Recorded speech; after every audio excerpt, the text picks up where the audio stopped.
महाराष्ट्र क्रांती news, आवाज सर्वसामान्यांचा। कळवण तालुक्याच्या पश्चिम भागात पारंपरिक आणि भक्तिमय वातावरणाने गाजणाऱ्या डोंगरादेव उत्सवाला 5 डिसेंबर पासून सुरुवात झाली आहे। आदिवासी संस्कृतीचे प्रतिबिंब असलेल्या या उत्सवाने अंतिम टप्प्यात प्रवेश केला असून ठिकठिकाणी विविध कला प्रकार व नृत्य सादरीकरणाने हा उत्सव रंगतदार झाला आहे। डोंगरादेव उत्सवात पारंपरिक वाद्याच्या गजरात आणि पावरी देवकाठी यावर आदिवासी बांधवांच्या अप्रतिम नृत्य सादरीकरणाने उत्सवाचा माहोल भारावले आहे। आदिवासी लोककला आणि संस्कृतीचे दर्शन घडवणाऱ्या या कार्यक्रमांना परिसरातील ग्रामस्थ मोठ्या संख्येने उपस्थित राहत आहेत। कळवण सुरगाणा मतदारसंघाचे आमदार नितीन पवार आणि माजी जिल्हा परिषद अध्यक्षा जयश्री पवार यांनी 11 डिसेंबर रोजी या उत्सवात सहभागी होत ग्रामस्थांशी संवाद साधला। त्यांनी कुमसाडी, बापखेडा, ततानी, हातगड, चापापाडा, जांभले, बेंदीपाडा, बोरदैवत, वोझर आणि चनकापूर या गावांना भेट देत त्यांनी डोंगरादेव चरणी नतमस्तक होऊन पूजा अर्चा केली आहे। गावोगावी दौऱ्यात आमदार पवार यांनी ग्रामस्थांशी संवाद साधत उत्सवाच्या आयोजनासाठी त्यांचे कौतुक केले व शुभेच्छा दिल्या। या उत्सवामुळे आदिवासी संस्कृतीचे संवर्धन व एकात्मतेचा संदेश दिला जातो असे त्यांनी सांगितले। त्यांनी ग्रामस्थांच्या समस्या जाणून घेतल्या आणि त्या सोडवण्यासाठी नेहमी प्रयत्नशील राहण्याचे आश्वासन दिले आहे।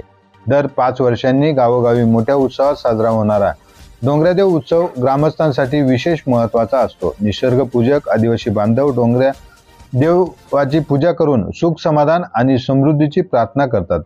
ग्रामस्थांचा एकोपा आणि भक्तिभाव पाहायला मिळणारा हा उत्सव आदिवासी संस्कृतीचे जिवंत दर्शन घडवितो।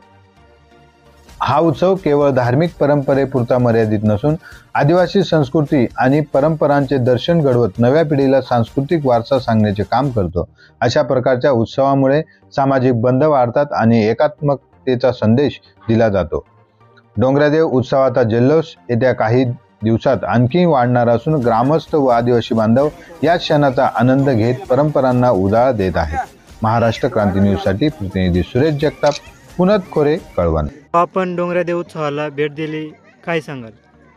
आज आम्ही सर्वीकडे तालुक्यात डोंगरादेव जे आपले आदिवासी लोकांचं पारंपरिक देव आहेत त्याच्यासाठी आज आम्ही सर्वीकडे भेट देऊन सर्व आमच्या बांधवांना शुभेच्छा देण्यासाठी आम्ही आलो आहोत। अशीच ही परंपरा ह्या सर्वांनी टिकवली पाहिजे, कारण की हा उत्सव हा आमचा आदिवासींचा महत्त्वाचा उत्सव असतो, तो सर्वांनी वेळोवेळी साजरा केला पाहिजे एवढंच आम्हाला सर्व आदिवासी बांधवांना माझी विनंती राहील आणि त्यांना मी या कार्यक्रमानिमित्ताने माझ्या सर्व आदिवासी बांधवांना शुभेच्छा देतो।